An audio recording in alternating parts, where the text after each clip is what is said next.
что борьба классическая и греко-римская представляет правильное и разумное дополнение конкуренции для вольной борьбы, традиционной борьбы с победами здесь, в Якутии.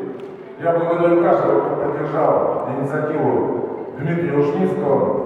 И здесь, на верхнем полке, появился замечательный зал для греко-римской борьбы. Зал, который является продолжением наших ожиданий, потому что и Евгений Васильевич Маевич, светлая его память, и Дмитрий Иванович, и каждый из нас, из новосибирской делегации, все мы заинтересованы, чтобы территория борьбы расширялась, чтобы количество залов было как можно больше.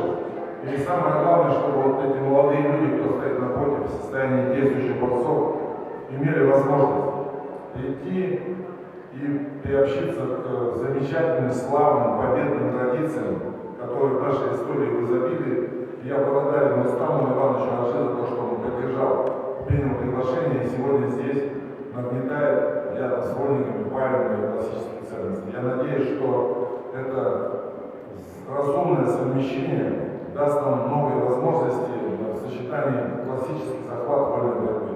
Всем побед, всем упорства, каждому из тех, кто поддержал. Благодарность.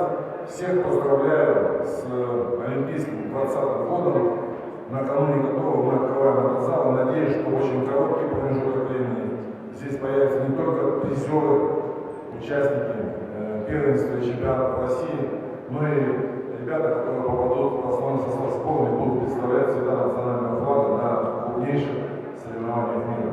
Всех поздравляю с новой возможностью, старайтесь, и у вас все получится.